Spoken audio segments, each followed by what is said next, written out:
Welcome back, everyone. I am so pumped to have you here for today's explainer because, wow, we're unpacking something absolutely massive. Whether you've actually seen it, tried desperately to get tickets for it, or just watched the endless heated debates unfolding online, you definitely already know about Christopher Nolan's newest film, The Odyssey. Now, some critics are calling this a towering masterpiece, right? But others, they're calling it an eye-glazing, bloated misfire. So what's actually going on beneath the surface of this absolute cinematic behemoth? Well, today, we're doing a full-on autopsy of this film. We're going to break down the hype, the polarizing reviews, and the incredibly bold choices Nolan made in adapting Homer's classic epic poem. Okay, let's jump right into this with a number that totally defined the cultural conversation around this movie before anyone even laid eyes on it. 41. That is the incredibly, almost unbelievably scarce number of movie theaters globally that are actually capable of showing the Odyssey in the exact format Christopher Nolan intended. See, Nolan shot this entire film using IMAX film cameras, aiming for this massive, almost square-like 1.43 to 1 aspect ratio. But here's the catch. IMAX hasn't built new film projectors in decades, so literally only 41 theaters in the entire world have the hardware to screen the 70mm print. Most of those are in North America, and there are absolutely none in Asia, Africa, or South America.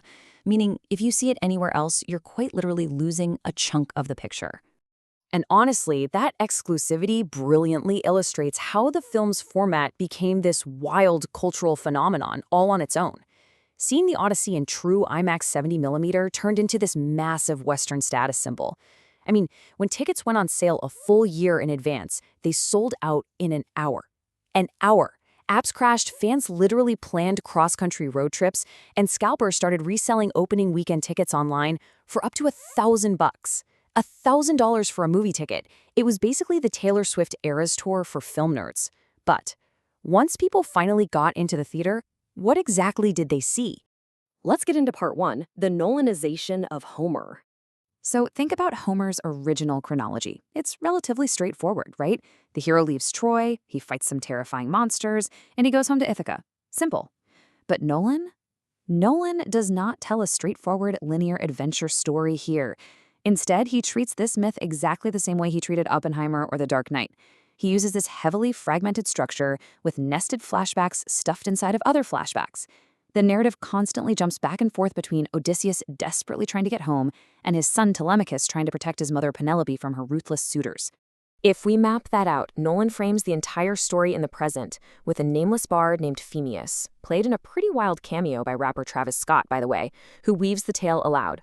From there, we bounce backward to the recent past, where an amnesiac Odysseus is trapped on Calypso's island. And then we dive even deeper into the distant past of the actual Trojan War. Look, if you're looking for a standard A to B progression of a journey, this timeline is absolutely bound to frustrate you, no question. However, for audiences who really enjoy structural complexity, these time jumps actually work. They successfully mirror Odysseus's fractured mental state, his broken memory, and his profound post-war PTSD. It is the most Nolan movie imaginable. Which brings us to part 2, a bloated all-star cast. Just listen to this rapid-fire lineup. You've got Matt Damon as Odysseus, Anne Hathaway as Penelope, Tom Holland as Telemachus, Zendaya as Athena, Charlize Theron as Calypso, Robert Pattinson as Antinous, and Lupita Nyong'o pulling double duty in a dual role. It is visually and narratively overwhelming, a huge common thread among reviewers, and honestly, even highly enthusiastic audiences, is that the movie really struggles under the sheer weight of its own massive star power. The crucial takeaway here is that while some actors get enough runway to deliver truly career-defining work, others just kind of get left stranded. On one hand, you have these brilliant highlights. Anne Hathaway is getting massive, totally deserved praise for her simmering, furious take on awaiting Penelope. And Robert Pattinson is just beautifully chewing the scenery as the incredibly sleazy, cruel suitor Antinous. But on the flip side, major A-listers like Zendaya and Charlize Theron just feel tragically underutilized. Because the cast is so bloated and the narrative keeps aggressively jumping around, their appearances basically boil down to glorified, high-profile cameos. It leaves their mythological characters feeling completely underdeveloped. Okay, moving on to part 3, flat dialogue and uneven pacing. So instead of going for the grand, elevated, poetic prose you'd expect from Homeric Greek or classical theater, Nolan actually wrote the screenplay using remarkably plain, modernized English. For example, you have Tom Holland's Telemachus casually referring to the legendary mythic warrior Odysseus as simply my dad. or characters just dropping modern profanity. Now, Nolan stated he did this to make the film accessible and naturalistic, but for a ton of reviewers and viewers, this is the film's most widely agreed upon technical flaw. When actors like Matt Damon deliver lines that sound way closer to contemporary everyday speech than ancient myth, it completely breaks the immersion of what is otherwise this massive, sweeping historical epic. And then there's the runtime.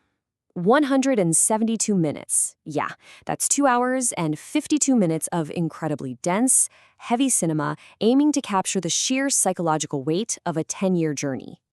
Pacing-wise, it's a bit of a roller coaster. The film starts incredibly strong in Act 1, but Act 2, it suffers from a really severe pacing sag. As Odysseus wanders from island to island, the narrative just kind of loses its forward momentum and can feel incredibly repetitive. Nolan actually trades the classic righteous fury of the mythological warrior for this slow, agonizing character study on post-war PTSD. And while that's highly thematic and incredibly deep, watching a careworn Matt Damon look absolutely miserable on isolated beaches for an hour straight in the middle of the film, it severely tests the patience of anyone who walked in expecting a fast-paced, action-packed fantasy epic. All right, part 4, the monster within the hero. To really grasp the soul of this film, you have to understand this ancient Greek concept right here, xenia. It's the concept of hospitality, literally Zeus's law, ensuring mercy and trust between strangers. Historically, this is what allowed ancient civilizations to travel and trade safely. Now, in Nolan's vision, Odysseus completely broke this sacred law by weaponizing a gift, the Trojan horse, to slaughter his enemies. So Nolan's thesis is that Odysseus isn't just a guy lost at sea. He's the architect of a broken world where trust has entirely collapsed. The monsters he's fighting aren't just physical beasts. They're the external manifestations of his own guilt and the lie that won a war.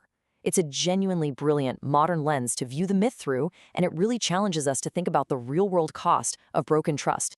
And wow, does he bring those monsters to life beautifully. I mean, purely from a technical and visual standpoint, this movie is undeniably an absolute marvel. Cinematographer Hoyt van Hoytema actively avoids those standard, pretty Mediterranean blue postcard shots.